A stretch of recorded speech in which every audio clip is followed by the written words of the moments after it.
So it's almost Halloween, so I decided, why not play a spooky game? But not just any spooky game. How about a really old spooky game? Like a shareware DOS game that I've never played.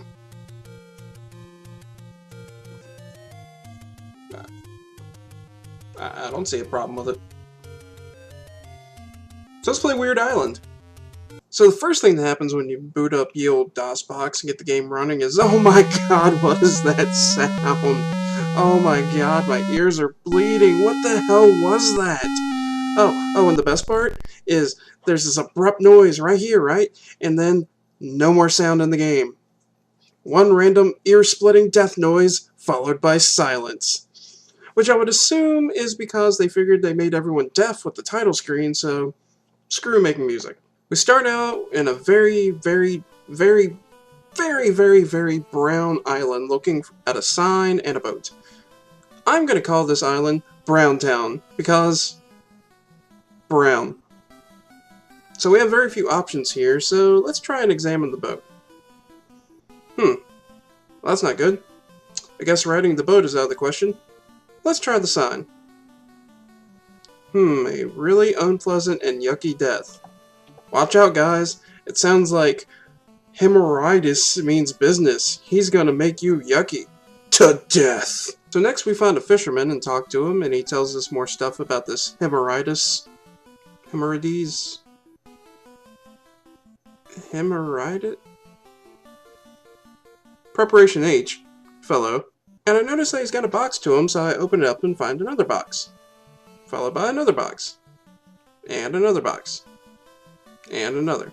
And another. Until finally there's a note in the box. And it tells me to keep these boxes tidy. Screw you, fisherman. I'm going to take your boxes. They're mine now, so take that. So next we venture off into the jungle and find a mountain path, and oh god, it's a bear! Run! Run! After barely avoiding our extremely terrifying bear encounter, we make it to the shore and gather some fish and some seaweed and a shell.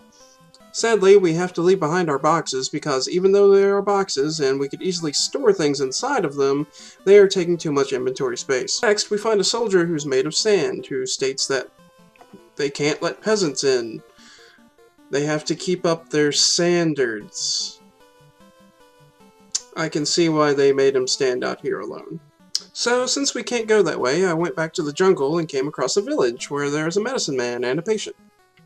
I found some random herbs in the forest a little bit ago, and if Resident Evil has taught me anything, it's that no matter what the injury, herbs will always make everything better. So I shove them in his mouth and make him go into a small seizure before he amazingly feels better.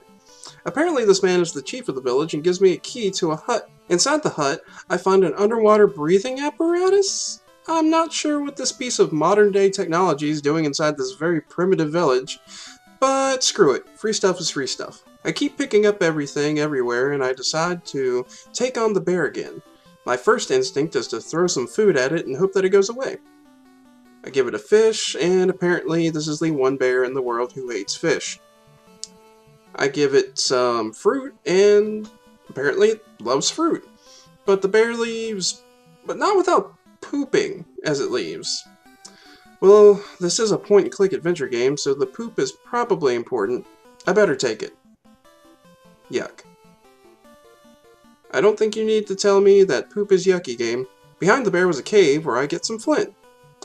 So after collecting more stuff and walking around aimlessly in the jungle, I find the lake where I could dive into and use the flint to cut some weeds because that's how flint works, and I find a small cave. Inside of there, some boulders, and using all of my intelligence, aka just clicking a bunch of different items as many times as possible, I find out that the shell is a musical instrument and can open boulders. Again, because that's how shells work. Inside, I find a large, reddish, six-sided jewel, which apparently is a massive hint. I don't know a hint at what, but whatever. So going back to where I found the bear, I find a door where there's a slot that the jewel can fit into. Behind the door is a really creepy man who randomly gives me a sword and tells me to kill Preparation H-Man. So naturally, I do the first thing that comes to mind when someone gives me a sword. Try to kill everyone with it. But, of course, the game won't let me do that, because that would be fun. Actually, it's not really the game as so much as the sword itself. It apparently seems that the weapon has a mind of its own. It will not do that. It must be a female weapon. Wait, what? Seriously? Well, now that just raises some serious questions, like, 1, can weapons actually be female or male? And 2, does being a female weapon actually make them not want to kill or something? I mean, what the hell? It's just crazy. The first time I read this line, I nearly fell out of my chair. What are they talking about? Oh, so anyways, at this point in the game, I just kind of got lost and couldn't figure out what to do. I opened up some door at a temple, and that was about it. I've used everything on everything in this game, and it just keeps telling me I achieved nothing, which actually hurts my feelings a little bit. So I got quit, and I don't care anymore. Well, that wasn't the scary game I was looking for, but still kind of fun. I mean, I've definitely played better point-and-click, like Myst and Shadowgate, Maniac Mansion, but, seemed okay. I didn't write an outro for this video.